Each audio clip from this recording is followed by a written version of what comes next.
Olá pessoal, vamos aqui fazer um breve resumo a respeito do cálculo estequiométrico. Essa aula eu planejei-a para que vocês possam ter um resumo agora do que nós vamos proceder com as próximas questões e durante a resolução dos exercícios sempre voltar a este resumo para que nós possamos mostrar os caminhos que aqui eu vou definir. Afinal, como é um resumo, vai ficar um pouco confuso no primeiro momento, mas ao longo das resoluções os assuntos vão ficando mais claros e aí a gente vai encaixando nesse diagraminha. Então vamos lá. Inicialmente nós fizemos algumas proporções na aula anterior a respeito do número de mols de reagentes e determinamos o número de mols de produtos, ou o contrário. Nossa análise ficou focada apenas na reação química. Agora, existem cálculos estequiométricos onde esta não é a única relação ou a única regra de três que vamos proceder. Durante aqueles exercícios da primeira aula também houve algum questionamento a respeito da massa de determinado produto obtida a partir de um certo número de mols de reagentes. Então é possível que de massa você possa fazer uma possível regra de três para achar o número de mols de reagentes e depois vá ao número de mols de produtos. Necessariamente, nessa primeira regra de três, você vai passar pela grandeza mols por litro, que é a bendita massa molar. Agora, existe uma outra possibilidade mais corriqueira, que é quando você envolve o volume de um certo líquido, que para onde é que eu vou? Né? Como é um volume de um líquido, eu preciso sair deste volume de líquido e ir para a massa. A relação que efetua essa transformação é a densidade, gramas por ml. Ela que vai corrigir essa unidade de medida de líquido para a massa. E de massa eu posso vir para a mol e determinar então um produto. Então esse é um caminho. Um outro agravante é quando existe um certo mineral. Ele fornece a massa de um mineral que, por sua vez, tem uma porcentagem. A grandeza que vai transformar a massa do mineral na massa da coisa pura seria a grandeza chamada pureza, que é uma aula específica só para isso. Ela vai trabalhar sempre com uma porcentagem. Isso feito, você acha a massa, e aí você acha a mol e termina a questão. Bom, pode existir, além de um mineral, em termos de massa, você pode ter o volume de ar, que vai apresentar uma certa porcentagem, que aqui eu vou colocar essa porcentagem, que apresenta 20% de oxigênio, 80% de nitrogênio. Eles podem apresentar essas problemáticas na questão, onde você sai de um volume de ar, determina assim o volume de gás que você vai usar, pode ser oxigênio ou nitrogênio. E como é que faz para usar esse volume de gás? Você tem que usar a relação de Clapeyron, PV igual a nRT, ou o volume molar.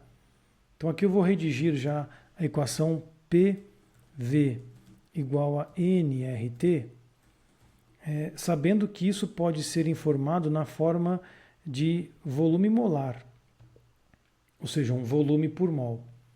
Mas a equação de Clapeyron ela é completa, então ela seria mais poderosa do que uma relação, uma regra de três. Mas as questões que nós vamos ver, todas fornecem o volume molar. Se for te dada a pressão de um certo gás, eu também posso transformar essa pressão no número de mols. Veja que existe essa possibilidade na equação, porque pressão tem relação com o número de mols, que é o Nzinho. Volume também tem proporção com o número de mols. Então eu consigo, dado a temperatura e as condições que me são necessárias, achar o número de mols de reagentes. E aí eu vou para o mol de produtos. Faltou um quesito aqui que seria o volume de uma solução. Pode ser fornecido. E o volume de uma solução vai me permitir calcular a massa do soluto se nós tivermos a concentração em gramas por mol.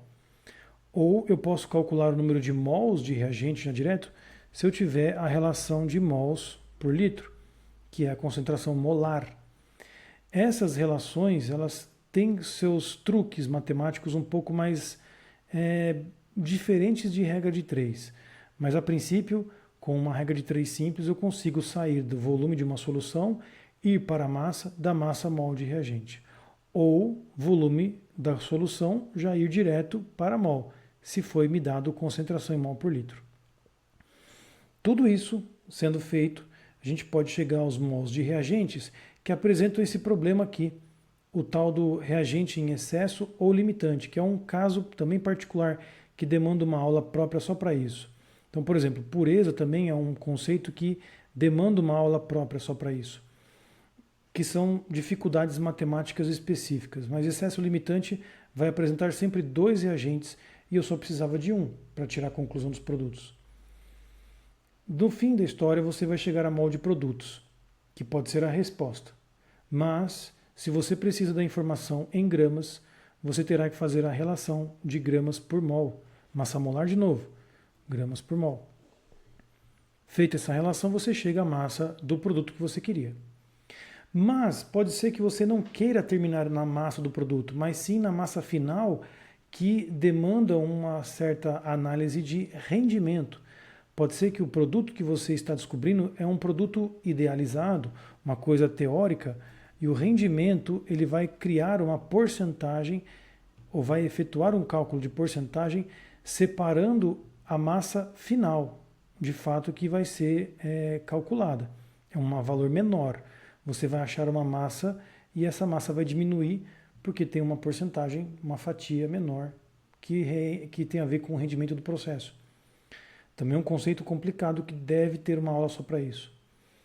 Sobre a massa ainda, nós podemos chegar ao volume de um líquido por meio da densidade, gramas por ml, que aqui eu vou já copiar e colocar aqui. É a relação que transforma a massa para volume do líquido, se for o caso de descobrir. Volume de combustíveis normalmente cai numa questão dessa, né?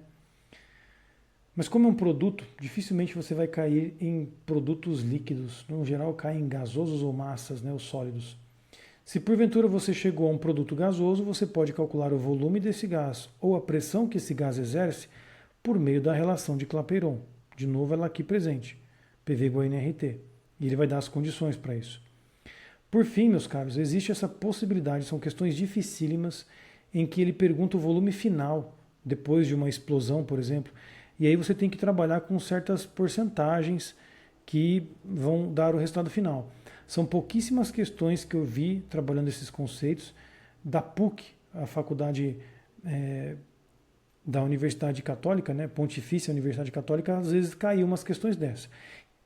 Provas da PUC de Química são terríveis, mas não são frequentes essas questões em outros vestibulares. Bom, para fechar nosso resumo, faltou a relação do volume da solução, que aqui eu fiz para que fique muito pareado, né? O nosso desenho está bem bonitinho, mas no geral eles cobram a concentração, né? Eu posso pegar essa grandeza, gramas por litro, colocar ela nessa relação, porque da massa eu chego ao volume da solução. É possível que seja perguntado isso.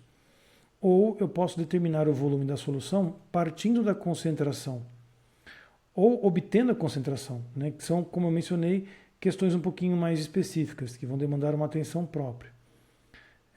Bom, meus caros, esse é o resumo que eu queria aqui criar num primeiro momento. Eu sei que você pode estar assim falando, cara, não entendi nada do que você falou. Por quê? Porque isso demanda que vocês tenham já em mente tudo isso aqui já vivenciado, ou seja, uma experiência com esse conteúdo. Como essa experiência vai ser construída, nós vamos voltar a esse resumo durante as resoluções. Eu vou aqui mostrar, ó, tá vendo que eu saí de massa, passei para direto mol e terminei com o mol do produto? Então eu fiz só esse caminho, só essa relação. Aqui você tem um mapa de tudo, que até aqui foi o que eu consegui lembrar, de todas as relações possíveis e imagináveis que envolvem cálculo estequiométrico. É lógico que existem algumas regras de 3 que não caem dentro dessa lógica, porque o texto inventa coisa. Ele vai falar de uma porcentagem de absorção de ferro, porque tem o ferro do feijão, aí o ferro do feijão vai ser absorvido e a absorção tem uma porcentagem, e aí tem uma transformação de ferro em hemoglobina, ou seja, tem relações que o cara vai inventar. Essas são questões ainda um pouquinho mais complicadas do que isso que eu estou fazendo, porque demanda uma atenção de leitura, não de conceitos clássicos de cálculo estequiométrico. Bom, então, mais uma vez, parem o vídeo nesse momento, copiem este resumo que aqui eu propus, para que você também tenha um aí em mãos rapidinho, para conseguir exercitar esse diagrama, esse mapa conceitual de coisas, para que você consiga identificar quais foram as regras de 3. Cada setinha aqui é uma regra de 3. Tudo bem? Meus caros, agradeço a atenção de todos. Nos vemos na próxima aula.